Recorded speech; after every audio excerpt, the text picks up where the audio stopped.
All right, let's move on to the game. Chad LaRose, a Hurricanes legend, name on the Stanley Cup, all of that. Sir, were you still positive it was going to be a good outcome 10 minutes into the game? Oh, man. I mean, they're just relentless, so I knew it wasn't going to – I knew the tables would turn a little. I didn't think they'd go that quick.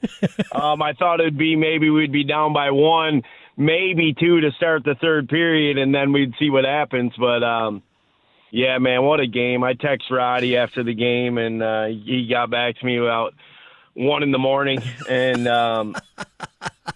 yeah, I was somebody asked me after the game, hey, you going to bed? And I was like, yeah, right. I was like, there ain't no way I'm falling asleep, dude. So, yeah, awesome game, man. And, yeah, I mean, even when they came out and scored those 3 goals and the place was just rocking, then they scored. New Jersey had a really nice goal, Heischer. Yeah. Their 4th goal, and, I mean, all they were doing was delaying the inevitable. Yeah, 3 goals inside of 5 minutes and 40 seconds. I know the goals came less than 4 minutes apart once Carolina got the 1. But Yep. Talk to me about the momentum of a game, and you've felt it before. We've talked about 2009 when was it UC Jokinen scored to tie it, but that momentum is still real. Even though you guys were on the road then, that momentum is still real within a game where everybody is going just that much faster. Is that what happened in the beginning of the second period? I mean, so for New Jersey's aspect, right, you're up 3-0, and you don't even want Carolina to score, because once they scored that first goal, and now for Carolina, they're blood in the water. Yeah. It was all, they were just running rampant. For the New Jersey sense, now you're on your heels. You're like, man, our season, I mean, they had not another tomorrow. Kind of like Game 7, but in Game 7, each team could have won for us, right? Like somebody was moving on. So it was that momentum yesterday was, I mean, it just showed that they just got to their game, and there was blood in the water, and you could feel it. And even that 4th goal, like I said, by New Jersey, I mean, I had 0 doubts still. I was like, there's no chance.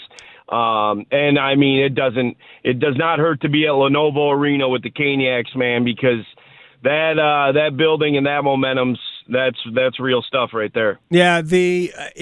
I drew an analogy to the if you go to a golf tournament and you watch some of these guys like hit balls in a driving range, and it just sounds a little different when like a Rory McIlroy hits a ball, or when Tiger Woods in his day hit a ball, or you go to a baseball game and you hear the sound of the bat when Aaron Judge makes solid contact. Yeah. When Andrei Svechnikov scores a goal, Lenovo Center feels different. The fact that he tied the game, I like. There was no way anybody could recover from that. No, yeah, and I mean he's tearing it up, yeah. And that was huge because I mean him scoring. I feel like you can feel his goals, and I feel like when he hits somebody, he's so damn strong that when he pops somebody, I'm like, like, he's just so solid. He puts his fingerprints all over the game, and yeah, man, it was awesome. Chad LaRose is joining us here on the Adam Gold Show. Sebastian Aho as their number 1 center, their leader among the forwards. I mean, Jordan Stahl is the captain and all of that, but they go as Aho goes.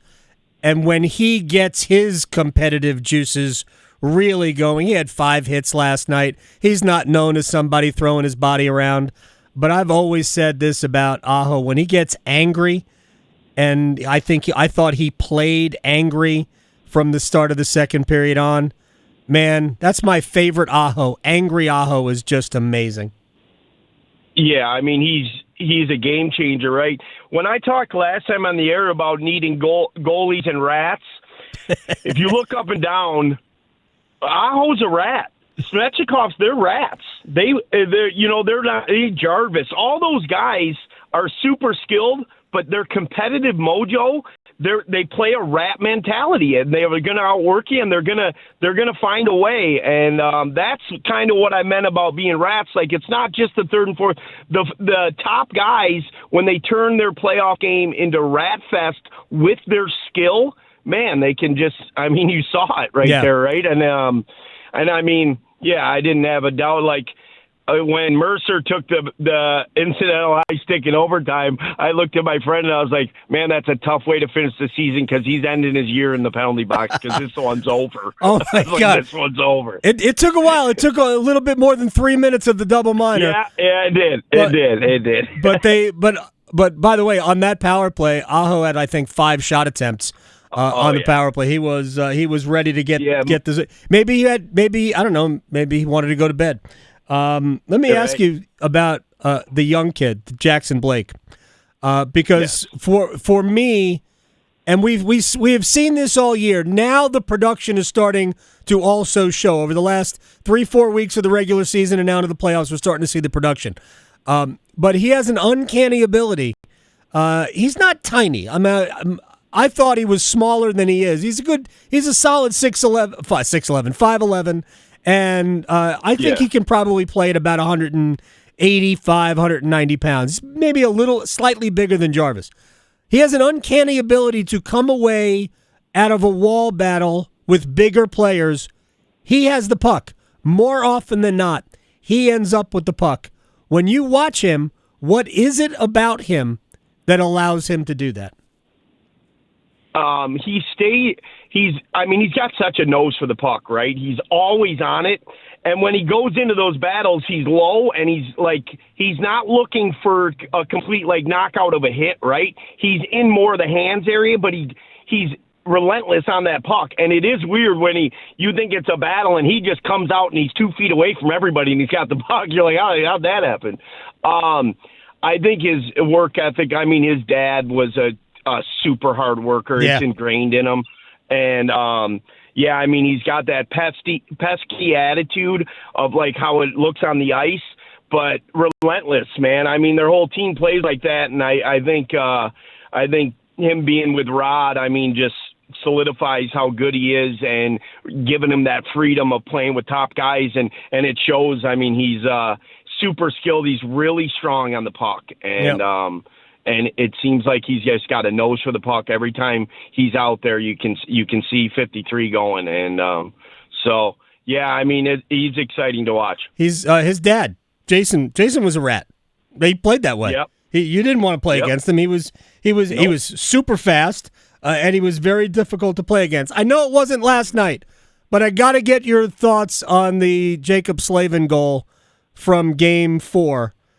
Because I'm still thinking about what I watched, and that I just couldn't believe it. Well, I loved it. Stefan Nason, you better look out, buddy. Come on here. But the play where he knocks it down and then uses his top hand.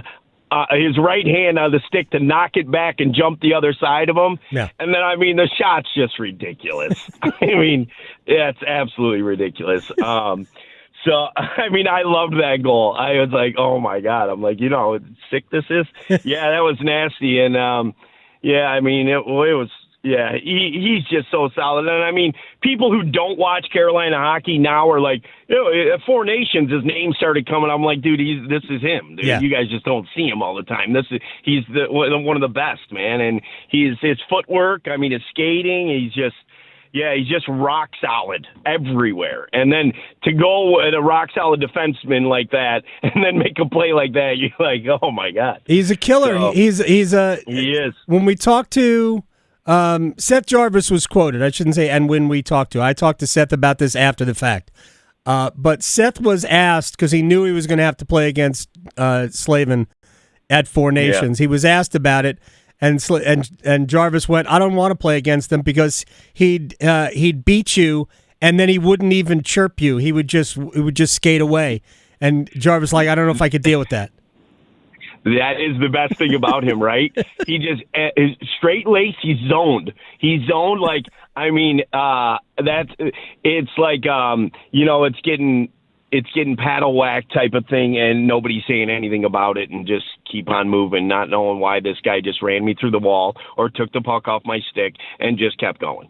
He just seems so focused, and just what's the next play? What's the next play? Takes it kind of seconds at a time, and man, what a credit and what a player. Before we say goodbye to Chad LaRose, do you care if it's Washington or Montreal?